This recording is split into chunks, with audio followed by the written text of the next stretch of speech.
Good morning friends, आपका स्वागत है हमारे YouTube channel learning point with Abhishek में। फ्रेंड्स, आज RSMSSB के डिक्टेशन का दूसरा दिन है। तो फ्रेंड्स, आपके जो भी फ्रेंड्स हैं जो RSMSSB की तैयारी कर रहे हैं या फिर SSC स्टेनो की तैयारी कर रहे हैं, तो उन तक ये वीडियो ज़रूर शेयर कर दीजिएगा ताकि उनको 10 मिनट के डिक्टेशन से प्रिपरेशन करने में आसानी हो सके। 100 शब्द प्रति मिनट डिक्टेशन स्टार्ट। छत्तीसगढ़ के सुकमा और बीजापुर के जंगलों में पिछले हफ्ते माओवादी हमले में सुरक्षा बलों के 22 जवानों के मारे जाने से इन क्षेत्रों में माओवाद का प्रभाव कमजोर पड़ने के सरकारी दावों की हकीकत सामने आ गई है। साथ ही आंतरिक सुरक्षा के लिए चुनौती बनी इस विकराल समस्या से निपटने की नीति भी सवालों के घेरे में है। दरअसल नेपाल से शुरू होकर देश के कई राज्यों की भौगोलिक जटिलताओं से गुजरने वाला रास्ता, जिसे लाल गलियारा कहते हैं, माओवादियों के लिए कई कारणों से सुरक्षित पनाहगाह है। सीमाई इलाकों की सामाजिक और आर्थिक विषमताएं जहां विद्रोह पनपने का मजबूत आधार बनती हैं, वहीं जातीय संरचना, पिछड़ापन, गरीबी, अशिक्षा और सामंतवाद से संतप्त समूहों को लामबंद करके वैधानिक व्यवस्था को चुनौती मिलने की आशंकाएं भी बढ़ जाती हैं। पिछड़े इलाकों में विकास के लिए माओवादियों से बातचीत की जरूरत है। वे इन इलाकों में विकास को अवरुद्ध कर अपनी समानांतर सत्ता स्थापित किए हुए हैं। स्थानीय स्तर पर राजनीतिक समर्थन इसे और घातक बना देता है। आदिवासी युवाओं के पिछड़ेपन के कारण उनके दिग्भ्रमित होने और हिंसा का रास्ता अपनाने की आशंका बढ़ जाती है। माओवाद के इस अभियान को महज जंगल या किसी एक क्षेत्र तक सीमित नहीं किया जा सकता। नक्सलवादी होने का आरोप कई बार ऐसे लोग भी झेलने को मजबूर होते हैं जो शांतिप्रिय जीवन जीना चाहते हैं। वे जंगल में रहकर माओवादियों की समानांतर सत्ता के खिलाफ खड़े होने का साहस नहीं जुटा पाते, अतः उन्हें मजबूरी में नक्सलवादी समूहों का हिस्सा बनने को मजबूर होना पड़ता है। ऐसे लोगों को नक्सलवादियों के चंगुल से मुक्त करवाने की नीतियां प्रभावी नहीं हो सकी हैं। आदिवासी इलाकों में गरीबी और रोजगार का बड़ा संकट रहा है। यह स्थिति माओवादी शक्तियों को मजबूत करने के मददगार साबित हुई है। माओवाद से निपटने की नीतियों में आमतौर पर सुरक्षात्मक कदमों पर ध्यान केंद्रित किया जाता है।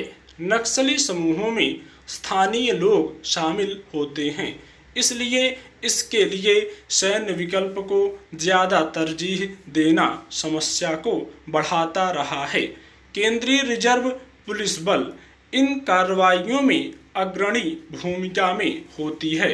स्थानीय परिस्थितियों, भाषा, रीति रिवाज और नक्सलियों की पहचान न कर पाने की कमियां न केवल आंतरिक संघर्ष को बढ़ा रही हैं, बल्कि इससे लगातार बड़ी संख्या में सुरक्षा बल भी हताहत हो रहे हैं।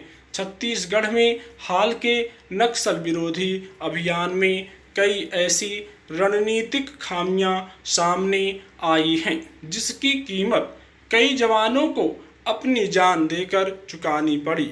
राज्य के दक्षिणी जिलों बीजापुर, नारायणपुर और दंतेवाड़ा के करीब 4000 किलोमीटर क्षेत्र में घने जंगल हैं। सुकमा की सरहद आंध्र प्रदेश और ओडिशा से मिलती है। यह माओवादियों के एक राज्य से दूसरे राज्य में आवागमन का सुगम रास्ता है। नक्सली इलाकों को लेकर यह साफ है कि सुरक्षा बलों से ज़्यादा बेहतर तैयारी और जंगलों की जानकारी नक्सलियों को होती है। खुफिया एजेंसियों के पास कई माओवादी नेताओं की कोई जानकारी तक नहीं है। उन्हें यह भी नहीं पता कि उनके नेता और सदस्य कौन हैं और कौन इन इलाकों में रहते हैं। ऐसे में सुरक्षा बल तभी हमला करते हैं जब जंगल में किसी के पास हथियार हो, अन्यथा सुरक्षा बलों को सामान्य नागरिकों के मारे जाने का डर बना रहता है। यहाँ यह तथ्य भी उभर कर आता है कि विभिन्न एजेंसियों के साझा अभियान को अंजाम तक पहुँचाना आसान नहीं होता। अलग अलग बलों की अपनी कमांड होती है और माओवादी हमले से अप्रत्याशित परिस्थितियां उत्पन्न होने पर उनमें तालमेल का अभाव साफ झलकता है। देश में आतंकवाद से निपटने के लिए एकल केंद्र स्थापित करने और NIA जैसी जांच एजेंसी का प्रावधान तो किया गया है, लेकिन नक्सलियों से निपटने के लिए अभी तक ऐसी कोई रणनीति नहीं बन सकी है। STF, CRPF, DRG और कोबरा बटालियन के साझा खोजी अभियान के पहले गुप्तचर एजेंसियां नाकाम रहीं। जिस गांव में पहले से ही ताले लगे थे और नक्सली घरों के अंदर छिपे थे, इस योजना का पता न कर पाना सुरक्षा बलों के लिए जानलेवा साबित हुआ। मार्च से लेकर मई तक खेती का समय नहीं होता, इसीलिए नक्सली काडर की भर्ती का यह मुफीद समय माना जाता है। ऐसी जानकारियां भी सामने आई है कि नक्सलियों के बड़े नेता कार्यक्रमों के जरिए युवाओं को अपने अभियान से जोड़ते हैं। सुरक्षा एजेंसियां इस दौरान बड़े अभियानों की योजना बनाती हैं, जिससे ज़्यादा संख्या में माओवादियों को पकड़ा जा सके। लेकिन भयावह हकीकत यह है कि इन्हीं महीनों में ही नक्सली सुरक्षा बलों को बड़ा नुकसान पहुंचाने में कामयाब हो जाते हैं। CRPF भारत का सबसे बड़ा सशस्त्र पुलिस बल है। यह बल केंद्रीय गृह मंत्रालय के प्रति जवाबदेह होता है। जंगल में CRPF के जवान नक्सलियों के लिए खुले लक्ष्य होते हैं, जबकि जंगल में रहने वालों की पहचान करने और नक्सलियों को पहचानने के लिए स्थानीय पुलिस बेहतर तरीके से काम कर सकती है।